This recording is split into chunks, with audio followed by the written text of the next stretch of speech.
राम राम दोस्तों और मेरी माताएं बहनें, आप सभी का स्वागत है बाबा नीम करौली जी के दरबार में। आप सभी का स्वागत है मेरी मैया रानी के दरबार में। मेरी आदि पराशक्ति माँ नव दुर्गा, जो भी मेरा भाई मेरी माताएं बहनें आपकी ये महिमा सुनते हैं माँ, उनके घर में सदैव खुशियाँ हों, सुख समृद्धि आए, कभी कोई कष्ट संकट उस परिवार में ना हो माँ। यही मेरी प्रार्थना, यही मेरी अर्जी। जय श्री राम। दोस्तों और मेरी माताएं बहनें, आज करते हैं श्रीमद् वाल्मीकि रामायण उत्तरकांड का 28वां सर्ग। इस सर्ग में प्रभु श्री राम जी लक्ष्मण को राजा इल की कथा सुना रहे हैं, जो एक प्रतापी राजा थे और वे वन में शिकार खेलते हुए जाते हैं और वहां पर शिकार खेलते खेलते वे एक दुर्गम वन में चले जाते हैं, जहां पर शिव पार्वती विहार कर रहे थे और भगवान स्वयं भी स्त्री रूप में वहाँ पर विचर रहे थे। वहाँ के सारे प्राणी स्त्री रूप में ही थे और वो राजा इल भी वहाँ उस वन में जाकर स्त्री बन जाता है।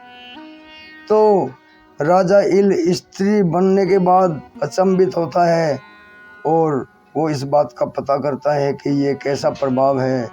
उसके बाद में वो शिव की शरण में जाता है। शिव भगवान उसे इससे अन्य कोई भी वरदान मांगने को कहते हैं।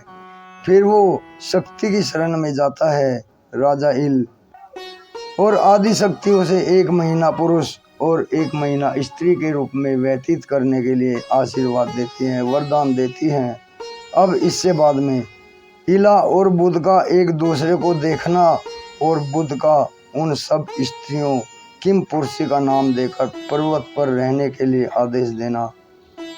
इला औरत बनने के बाद, सुंदरी बनने के बाद उसी वन में विचरने लगती है।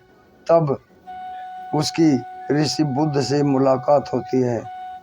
पूरा सुने। जय श्री राम।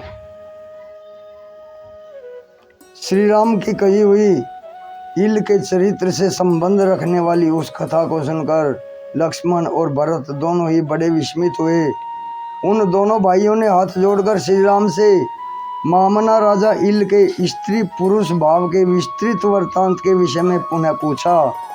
प्रभु, राजा इल स्त्री होकर तो बड़ी दुर्गति में हो गए होंगे, बड़ी दुर्गति में पड़ गए होंगे।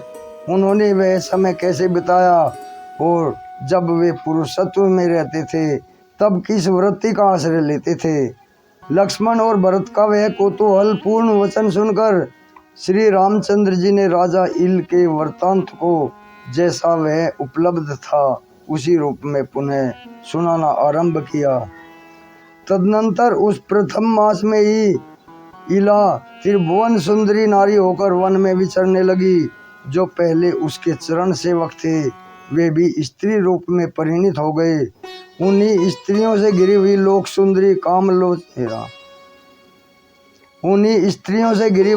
सुंदरी कमल लोचना इला वृक्षों, झाड़ियों, लताओं से भरे हुए एक वन में शीघ्र प्रवेश करके पैदल ही सब ओर घूमने लगी। उस समय सारे वाहनों को सब ओर छोड़कर इला विस्तृत पर्वतमालाओं के मध्य भाग में भ्रमण करने लगी। उस वन प्रांत में पर्वत के पास ही एक सुंदर सरोवर था, जिसमें नाना प्रकार के पक्षी कलरव कर रहे थे। उस सरोवर में सोमपुत्र बुद्ध तपस्या कर रहे थे, जो अपने तेजस्वी शरीर से उदित हुए पूर्ण चंद्रमा के समान प्रकाशित हो रहे थे। इला ने उन्हें देखा। वे जल के भीतर तीव्र तपस्या में संलग्न थे। उन्हें पराभूत करना किसी के लिए भी अत्यंत कठिन था। वे यशस्वी, पूर्ण काम और तरुण अवस्था में स्थित थे। उन्हें देखकर इला चकित हो उठी और जो पहले पुरुष थी उन स्त्रियों के साथ जल में उतरकर उसने सारे जलाशय को क्षुब्ध कर दिया। इला पर दृष्टि पड़ते ही बुध कामदेव के बाणों का निशाना बन गए। उन्हें अपने तन मन की सुध न रही और वे उस समय जल में विचलित हो उठे।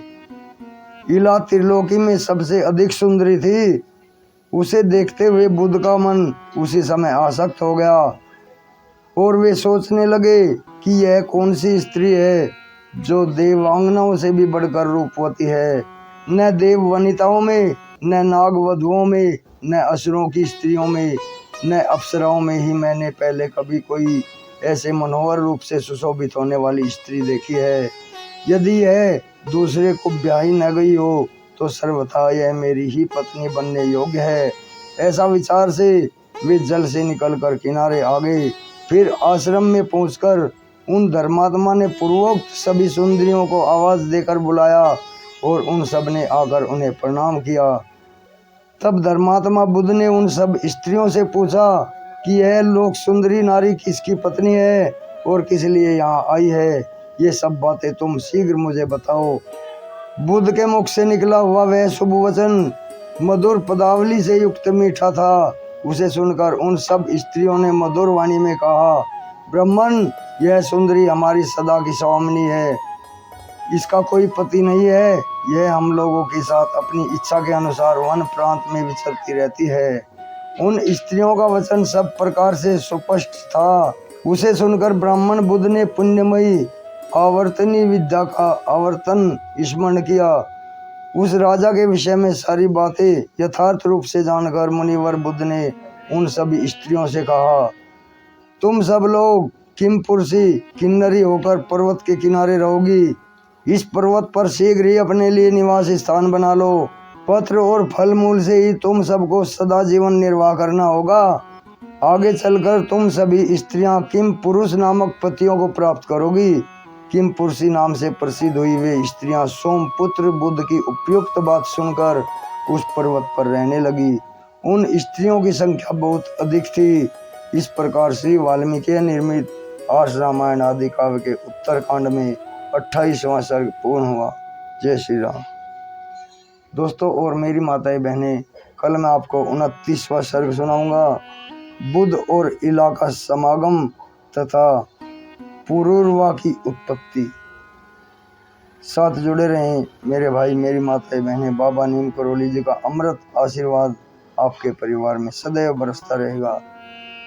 जय राम, जय हनुमान, जय बाबा नीम करौली महाराज की।